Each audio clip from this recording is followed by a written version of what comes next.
নমস্কার, trading journey চ্যানেলে আপনাদের স্বাগত।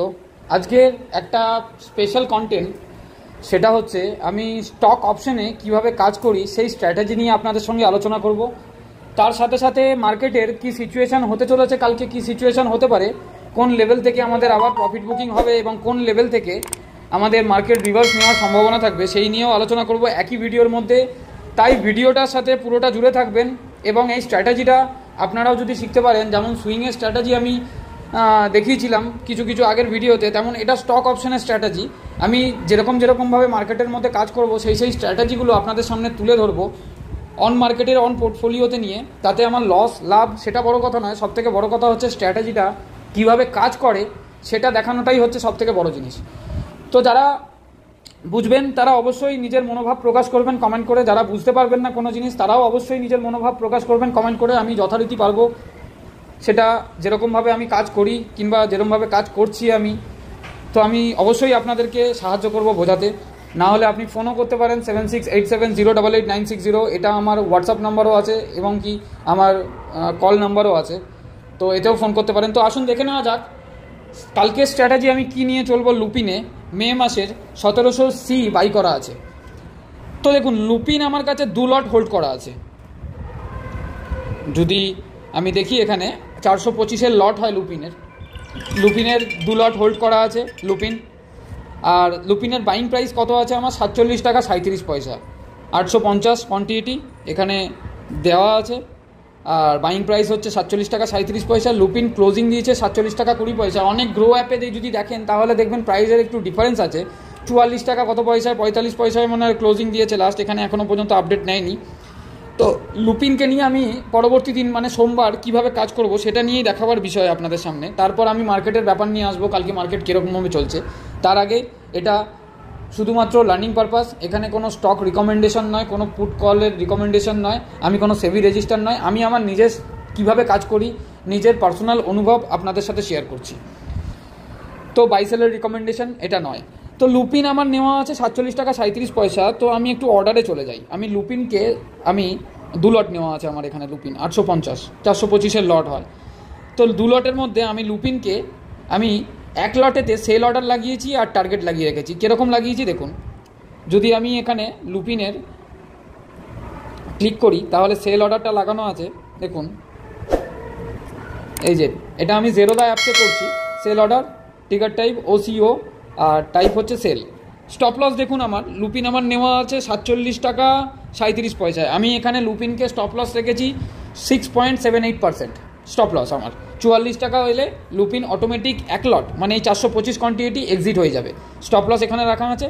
আর লুপিন যদি কালকে গ্যাপ আপ হয়, আমার 1 লট 50 টাকায় ধরুন যদি চলে গেল লুপিন, তাহলে 1 লট আমার 50 টাকায় বিক্রি হয়ে যাবে। লুপিন আমার 1 লট হোল্ডে থাকবে 47 টাকা 37 পয়সা। এবার কনসেপ্টটা আসল জায়গায় আসুন, বোঝার চেষ্টা করবেন। এই জায়গাটাই হচ্ছে বোঝার জায়গা। ধরুন লুপিন ওপরে গেল না কালকে, আমি আগে নেগেটিভ দিকটা ভেবে নিয়ে কাজ করব মার্কেটে। সবসময় নেগেটিভ দিক ভেবে নিয়ে কাজ করতে হবে আমাকে, যেটাকে বলে এক্স্যাক্ট অপশন ট্রেডাররা যারা বলে হ্যাজ করে খেলা। তো আমিও অন মার্কেটেই হ্যাজিং করব। তো কিভাবে করব সেটাই আপনাদের দেখাবো। তো ধরুন লুপিন আমার কালকে 44 টাকায় 1 লট আমার বিক্রি হয়ে গেল, 50 টাকা গেল না, 1 লট আমার 44 টাকা বিক্রি হয়ে গেল। 1 লট আমার 47 টাকা 37 পয়সা 1 লট পড়ে রইল আমার ডিম্যাটে। তো 44 টাকায় যখন আমার লুপিন 1 লট বিক্রি হয়ে যাচ্ছে, আমি টার্গেট লাগাবো লুপিনকে আবার বাই অর্ডার লাগিয়ে রাখবো হচ্ছে 38 টাকায়। মানে 38 টাকা লুপিন যদি নাবে তাহলে লুপিনকে আমি নিয়ে নেব। কারণ কি? কারণ হচ্ছে আমার কেনা হচ্ছে 47 টাকা 37 পয়সা। এবার একটু ক্যালকুলেটারে চলে আসুন। 47 টাকা 37 পয়সা আমি এক্সিট করছি লুপিনে এক্সিট করছি 44 টাকা। আমার লস কত হচ্ছে 3 টাকা 37 পয়সা। মানে 425টা কোয়ান্টিটি 1 লটে থাকে, তো 1432 টাকা আমার লস হচ্ছে। আর আমি ওটাকে আবার বাই করছি কততে 38-এ, মানে 44 টাকায় আমি এক্সিট করলাম, 38-এ আমি বাই করলাম। আমার প্রফিট হলো কত 6 টাকা। তাহলে আমার এখানে লসটা যদি আমি বাদ দিই 6 ইন্টু 425, 2500 টাকা। এখান থেকে যদি আমার লসটা বাদ দিই 1450 টাকা যদি বাদ দিই, আমি 1500 টাকা ধরে চলছি ব্রোকারেজ নিয়ে। 1500 টাকা যদি আমি বাদ দিই তবুও আমার 1050 টাকা লুপিনে আমার প্রফিট আছে। 38 টাকা যদি আমি এগেন মালটা আবার লুপিনকে আবার আমি ঘরে তুলে নিই। এবার ঘরে তুলে তো নিলাম, তাহলে আমার স্টকটা কী হবে? তাহলে আমার যেই 47 টাকা অ্যাভারেজের স্টকটা আছে, 47 টাকা 37 পয়সা যে এই অ্যাভারেজটা দেখাচ্ছে, এই অ্যাভারেজটা তখন আমার বাইং অ্যাভারেজ 2 লট আবার চলে আসবে আমার কাউন্টারে, 2 লটের মধ্যে আমার বাইং অ্যাভারেজটা কমে আসবে। কতটা কমে আসবে? আমি কিনছি কততে? কিনছি হচ্ছে আমি 38-এ কিনছি, 38-এ কিনছি 1 লট, প্লাস 47 টাকা 37 পয়সায় 1 লট, মানে 1 পিস আমি কিনছি 38 টাকায়। 1 লটের হিসেব আমি করছি না, তখন 1 পিসের হিসেব করছি। আর 1 পিস আমি কিনছি, 1 পিস আমি কিনলাম, 1 পিস স্টক আমি কিনলাম ধরে নিন 38 টাকায়, 1 পিস আমি কিনলাম 47 টাকা, 47 টাকা 37 পয়সা। তাহলে 2 পিস স্টকের দাম বেরোলো আমার 42 টাকা 68 পয়সা। আমার অ্যাভারেজটা কমে এলো, কিন্তু আমার ঘর থেকে আলাদাভাবে পয়সা লাগাতে হয়নি, উল্টে 1000 টাকা আমার থাকবে। ঠিক আছে, কনসেপ্ট হচ্ছে এইটা। তো আমি 1 লট তখন আমি এক্সিট করলাম। আর যদি দেখি এবার এটা তো হয়ে গেল নিচে, মানে নিচে গেলেও আমাকে প্রফিট দিয়ে যাবে মার্কেট, প্রফিট না দিয়ে যেতে পারবে না, কিন্তু আমাকে প্রফিট দিয়েই তোমাকে নিচে যেতে হবে। আমি এমনভাবে কাজ করব।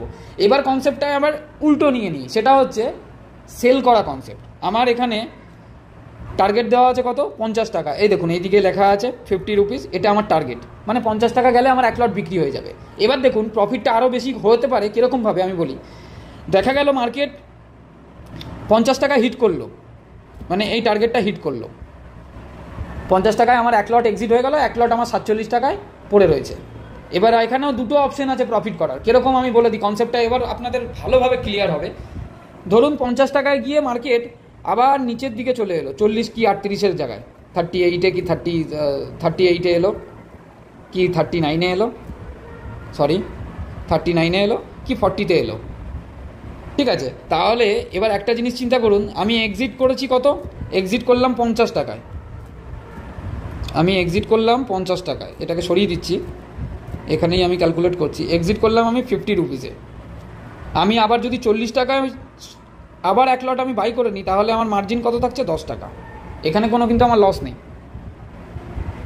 ঠিক আছে, 1 পিস ধরুন, 1 পিসে যদি আমি 10 টাকা লাভ করি, এবার ধরে নিন 10 ইন্টু 425-এর লট, যেহেতু 425, 425 ইন্টু 10, মানে 4250 টাকা আমার অলরেডি প্রফিট। আমি যদি এখানে লটটা তুলে নিই, আমি প্রফিটেই আছি লুপিনে।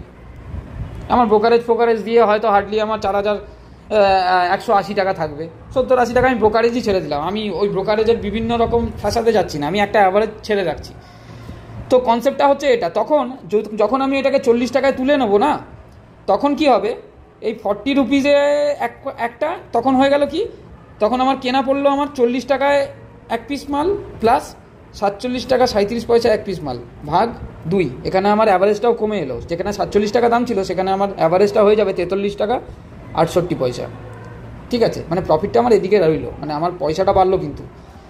তো ঘটনা হচ্ছে এটাই। এবার যদি আর একটা ব্যাপার হয়, সেটা হচ্ছে ধরুন স্টকটা, মানে এই কলটা 50 তো গেলই, আমি 1 লট এক্সিট হয়ে গেছি, 1 লট। এরপরে আরও ওপরে চলে গেল, 55-এ চলে গেল কি 60-এ চলে গেল।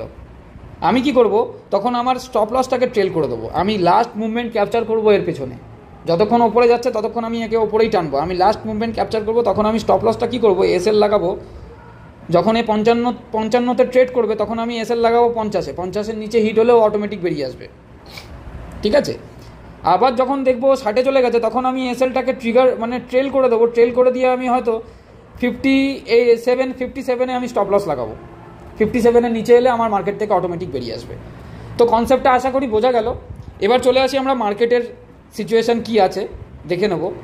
দেখুন, আগের দিন গ্লোবাল মার্কেট যদি দেখে নিই আমরা, তো গিফট নিফটি প্লাসে আছে, ডাও জোন্স প্লাসে আছে। সেন্টিমেন্ট ভালো ছিল, কারণ জব ডাটা ভালো এসছে, যার কারণে মার্কেট খুব ভালো একটা রিয়াকশান দিয়েছে মার্কেটে। ওইটা নর্মাল ব্যাপার, মার্কেটে এখন এরকম রিয়াকশান পাওয়াটা কোনো মানে তাজ্জব ব্যাপার বলে কোনো কিছু নয়। মার্কেট এখন এরকমই, একদিন ওপরে উঠবে, আবার একদিন নামবে, কি 1.5 দিন না 2 দিন নামবে, আবার ওপরে উঠবে, এরকমই হবে বাজার।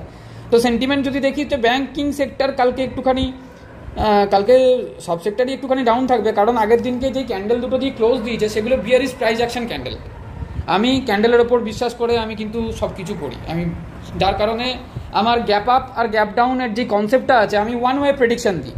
গ্যাপ আপ বললে গ্যাপ আপ, গ্যাপ ডাউন বললে গ্যাপ ডাউন। আমি এরকমভাবে প্রেডিকশান দিই না আমি এই চ্যানেলের মধ্যে, যে গ্যাপ আপও হতে পারে, গ্যাপ ডাউনও হতে পারে। আমি একদিকেই প্রেডিকশান দেবো। যদি আমি ভুল হই, তো পরের দিন আমি স্বীকার করে নিই যে হ্যাঁ আমি ভুল, আর যদি আমি সঠিক হই তো পরের দিন আমি নিজেই চ্যানেলে অ্যানাউন্স করে দেবো যে আমি সঠিক ছিলাম। তো আমার প্রেডিকশানটাও ওয়ান ওয়ে প্রেডিকশান, কারণ আমি নিজেও সেরকমভাবেই কাজ করি, ঠিক আছে। তো দেখুন, আমি তো কোনো সেবি রেজিস্টার নয়, এখানে কোনো কল অ্যান্ড টিপ নয়, এটা আমার নিজস্ব পার্সোনাল ভিউ আপনাদের সাথে আমি শেয়ার করতে আসছি এই চ্যানেলের মাধ্যমে। তো সিচুয়েশান যা আছে, প্রাইস অ্যাকশনটাও আপনাদের দেখাবো। এখানে আরেকটু হচ্ছে ব্যাপার ঘেটে নিই। এখানে কমোডিটি সেক্টর যদি দেখি, দেখুন কমোডিটিতে কি দেখাচ্ছে। কমোডিটিতে গোল্ড, এমসিএক্স গোল্ড হালকা উপরে আছে, ঠিক আছে। ব্রেন্ট ক্রুড এগুলো হালকা ডাউনে আছে, মানে নিউট্রাল আছে। এটাকে ঠিক সঠিক বলা যাবে না যে এমন কিছু আহামরি কোনো কিছু নেই। ডলার ইন্ডেক্সটা একটু নিচের দিকে আছে, এটা একটা পজিটিভ সাইন, কিন্তু অতখানিও নিচে নেই যে বিশেষ positive sign. US 10 years bond এটাও একটুখানি নিচে আছে, এমন কিছু নিচে নেই, 1.5% মতন নিচে আছে। তো সিচুয়েশান দেখুন, মার্কেটের সিচুয়েশান হচ্ছে, আমরা যদি প্রাইস অ্যাকশন খেয়াল করি, এটা আমি নিফটি 50-তে চলে এলাম। নিফটি 50-র আমি এটাকে সরিয়ে দিচ্ছি, তাহলে সুবিধা হবে আপনাদের। নিফটি 50 প্রাইস অ্যাকশন দেখুন, আমি ডেলি ক্যান্ডেল দেখছি, ডেলি ক্যান্ডেলে বিয়ারিশ ক্যান্ডেল দিয়েছে। তো নিফটি 50-র নিচে আমি বেশি সময় নেব না এই আগ কাটাকাটি করে, আমি খুব শর্ট টাইমের মধ্যে কাজ করব। নিফটি 50 আমার কালকে যতখানি আইডিয়া, কালকে একটা মার্কেট হয়তো এরকম হতে পারে, কালকে মার্কেট কীরকম, মানে হালকা ফ্ল্যাট ওপেন হওয়ার সম্ভাবনা আছে, মানে কোনো দিকেই সেরকম একটা দেবে না, মার্কেট ডিসাইড করবে ফ্ল্যাট ওপেন হয়ে। তো বেশিরভাগই কালকে মার্কেটের সেন্টিমেন্ট কিন্তু একটা ডিপ নেবে। কালকে ডিপ কতখানি নেবে সেটাই জানার বিষয়, যে ডিপটা আমাদের কতখানি আসতে পারে। ডিপটা আমার মনে হচ্ছে এই 22,338-এর এই লেভেলটা একবার রিটেস্ট করতে মার্কেট আসতে পারে, এখান থেকে রিভার্স নেবে, কিংবা এখানে যদি সাস্টেন করতে না পারে তো মার্কেট কিন্তু এই 22,000-এর লেভেল আমাদের দেখাতে পারে। তো এই লেভেল দুটো আমাদের হচ্ছে নিচের দিকে মেন লেভেল, আর ওপরের লেভেল বলতে গেলে কালকে দেখুন মার্কেট কিন্তু 22,000 650-এর ওপরে যাওয়ার সম্ভাবনা খুবই কম দেখা যাচ্ছে, পরিস্থিতি যেরকম আছে নিফটির মধ্যে। যদি ব্যাংক নিফটি দেখে নিই,